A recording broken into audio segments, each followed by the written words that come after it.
Hello and welcome back to One Piece chapter 1005. My name is Sai and let's get into the chapter. So we start off the chapter with Black Maria saying, hey, I put hard gum on the floors and at the entrance of this building. So once Nico Robin pops in, I'm gonna ensnare her and she won't be able to move. Two things. When I think of hard gum, I don't imagine it being sticky. I imagine gum that's still in the packaging. So maybe Oda has something very unique, a unique substance that we've never seen before, brought into reality through this chapter. And the second thing is that how is anybody supposed to fall for this? Once you open the door, you are faced with a giant spider web and spider webs that are very wide and layered on the floor. That doesn't make sense. I was hoping that she would go the spider cocoon route where she would just layer it on top of each other so it looks like that's the entire building to begin with so that they have to step on it. But Nico Robin can very easily tiptoe over this. Anybody can. I don't imagine a single soul opening that door and saying, hey, that's a giant spider web. Let's run through it. But logistics aside, Robin and her devil fruit can actually just teleport through it. Like it's not even... Black Maria's abilities were not meant to be faced against Nico Robin. This was never a matchup that was favorable towards Black Maria to begin with. Nico Robin definitely has the advantage in this fight.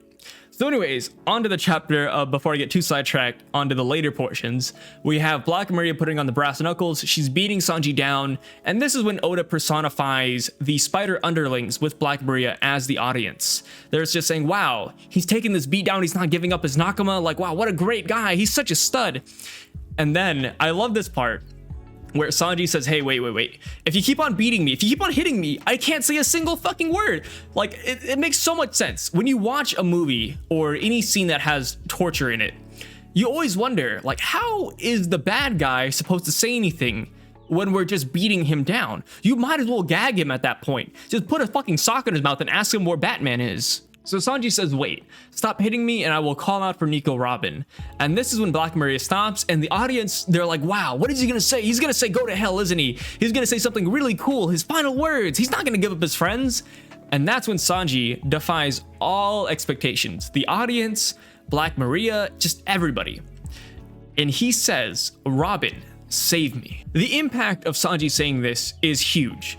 People can see it and they can say, wow, he's actually asking for help. He could have broken out of this by himself, which is what I still believe. Sanji, in my opinion, is very strong. He easily could have diably jumbled, melted the spider webs, turned on the raid suit, and went invisible and bounced. I think that's what could have happened. That's what should have happened.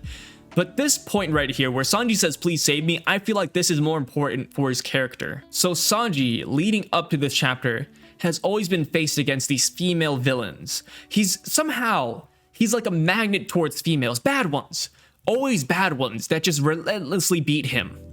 And he's never really had an out. He isn't the type to ask for help. He always just takes the beat down until somebody shows up to save him. And even at Whole Cake Island, this was true. At Whole Cake Island, Sanji not once wanted to ask for help from his own crew that he's been with for 3+ fucking years. Instead of asking for help from Luffy, who showed up, he fought Luffy. He didn't want to tell anybody why he even left. He didn't want anybody to help him. And this chapter, he broke the basic Straw Hat mold. Oda said, you know what? These characters will develop. These characters will change over time.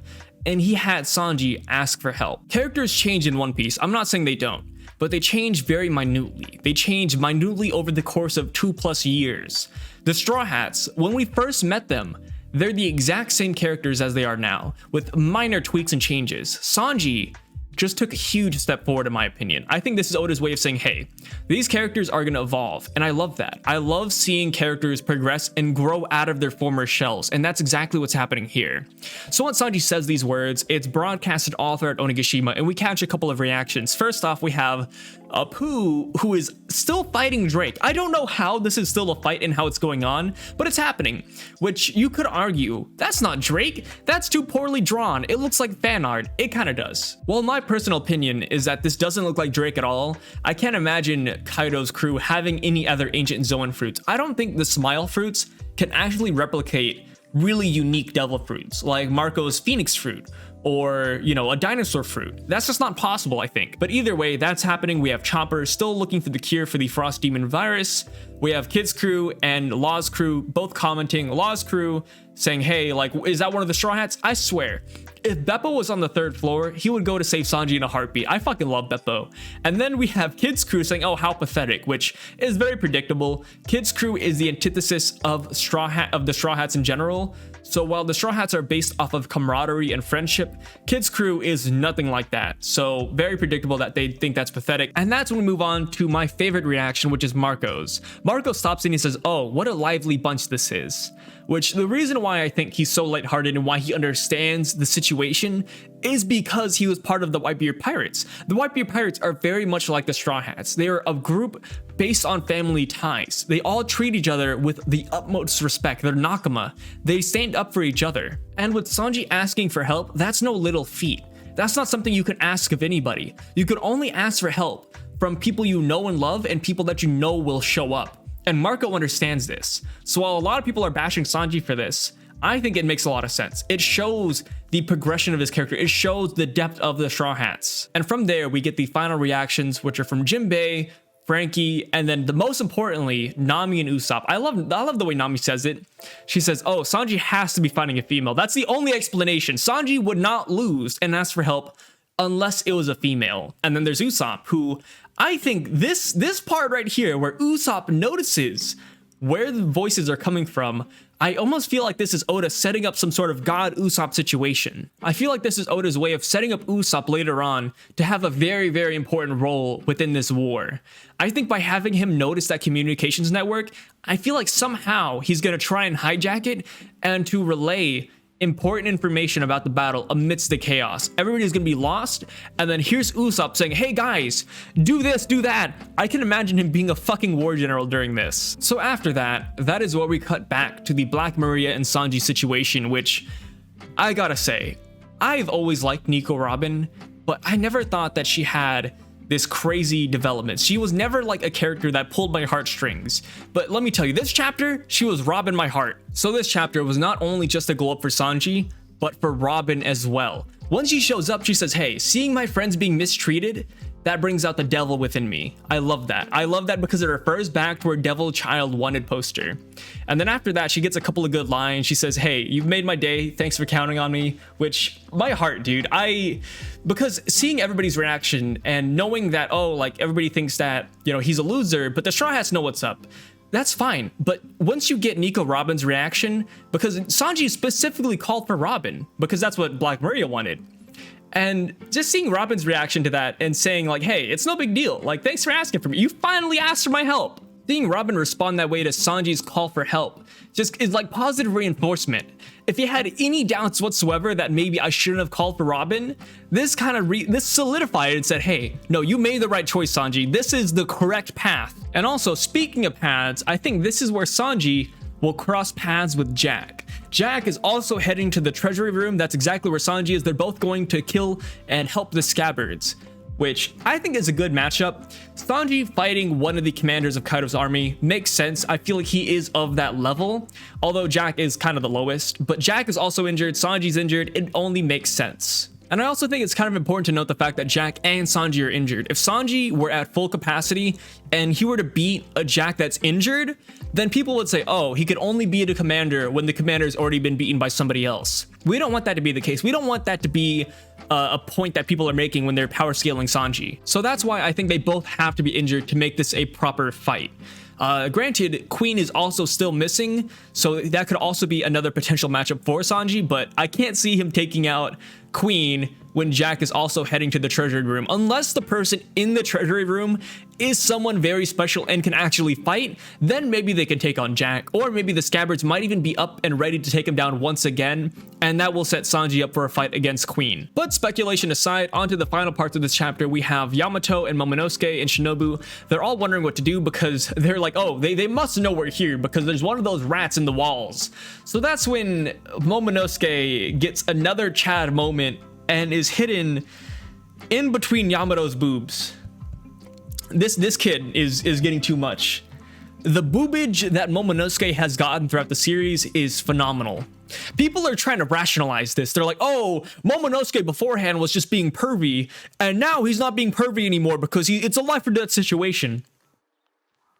It may be life or death, but one way or another, no matter how you twist it, a boob is a boob, and Momonosuke has gotten more boobs than I have. So with Yamato leaving the storage room with Momonosuke and Shinobu, that begs the question of where are they going? Where could they possibly head to where it would make an impact later on? I feel like Yamato, if she does want to become a Straw Hat member, she does still need a fight in this arc, in my opinion. This is the perfect time for Yamato to show some feats besides using a Thunder Bago against ulti. She needs to fight somebody. So I'm wondering who that could be, but she also has Momonosuke in tow, so they can't go anywhere super dangerous. I feel like what would make the most sense is that they're also heading towards the treasury room, and if Jack and Queen are both going to be there, then that'd be perfect for Yamato and Sanji to take them out, which I'm only saying that Queen is there because we don't know where Queen is. We last saw Queen fighting Marco, and now Queen's just kind of MIA. So my guess is that Queen is actually going to the treasury room as well, or preparing a bigger gas weapon. So with that, we end off the chapter with Black Maria telling Jack, hey, if you think that I'm going to lose to the Scabbards just because you lost to them, that doesn't mean anything. You're severely underestimating me, which I think is huge. That alone, that line alone would put her at Jack level, if not above her, which is fucking big. If Robin and Brook were to take her down, that would solidify them in the middle tier of the Straw Hats, which granted, we have always had Luffy at the very top, and then we have Zoro, Sanji, now we have the recently added Jinbei, and then below them we have Frankie, and then Robin and Brook. They were always middle tier characters. I don't know why people scale them there, but that was just kind of like a thing that everybody had. Everybody always saw Robin and Brook and we're like, oh yeah, they're like middle tier, they're somewhere. And then at the very bottom we have Chopper, Nami, and Usopp.